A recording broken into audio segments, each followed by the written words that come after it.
ಹೊನ್ನಾವರ ತಾಲೂಕಿನ ಕೊಂಕಣಿ ಸಂಘಟನೆಯಾದ ಕೊಂಕಣಿ ಕಲಾಕುಟುಂಬ ರೀ ಇವರ ನೇತೃತ್ವದಲ್ಲಿ ಪಟ್ಟಣದ ಸೋಷಿಯಲ್ ಕ್ಲಬ್ ಸಭಾಭವನದಲ್ಲಿ 34ನೇ ರಾಷ್ಟ್ರೀಯ ಕೊಂಕಣಿ ಮಾನ್ಯತಾ ದಿನವನ್ನು ವಿಜೃಂಭಣೆಯಿಂದ ಆಚರಿಸಲಾಯಿತು.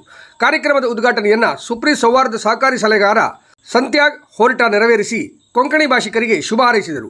ರೋಟರಿ ಕ್ಲಬ್ ಅಧ್ಯಕ್ಷರಾದ ಹೆನ್ರಿ ಲಿಮಾ ಇವರನ್ನು ಸಂಘಟನೆಯ ಪರವಾಗಿ ಸನ್ಮಾನಿಸಲಾಯಿತು. ಸನ್ಮಾನ ಸ್ವೀಕರಿಸಿದ ಬಳಿಕ ಮಾತನಾಡಿ, ಸಂವಿಧಾನದ 8ನೇ ಪರಿಚ್ಛೇದದಲ್ಲಿ ಕೊಂಕಣಿ ಭಾಷೆಗೆ ರಾಷ್ಟ್ರೀಯ ಮಾನ್ಯತೆ ದೊರಕಿರುವುದು ನಮ್ಮೆಲ್ಲ ಕೊಂಕಣಿ ಭಾಷಿಕರ ಸೌಭಾಗ್ಯ ಎಂದು ಸಂತಸ ವ್ಯಕ್ತಪಡಿಸಿದರು. ಸಂಘಟನೆ ಅಧ್ಯಕ್ಷ ಸ್ಟೀಫನ್ ರೋಡ್ರಿಗೀಸ್ ಕಾರ್ಯಕ್ರಮದ ಅಧ್ಯಕ್ಷತೆ ವಹಿಸಿ ಮಾತನಾಡಿ, ನಮ್ಮ ಮಾತೃಭಾಷೆ ಕೊಂಕಣಿ ಮತ್ತು ಸಂಸ್ಕೃತಿಯನ್ನು ಮುಂದಿನ ಪೀಳಿಗೆಗೆ ಹಸ್ತಾಂತರಿಸುವ ಪ್ರಕ್ರಿಯೆಯಲ್ಲಿ ಎಲ್ಲರೂ ತೊಡಗಿಸಿಕೊಳ್ಳುವಂತೆ ಕರೆ ನೀಡಿದರು. ಸಂಘದ ಸದಸ್ಯರಾದ ಅಫೀಫನ್ ಫರ್ನಾಂಡಿಸ್ ಅವರು ಪ್ರಾರ್ಥಿಸಿದರು. ಸಂಘದ ಪ್ರಧಾನ ಕಾರ್ಯದರ್ಶಿ ಜೇಕಬ್ ಫರ್ನಾಂಡಿಸ್ ಸ್ವಾಗತಿಸಿದರು.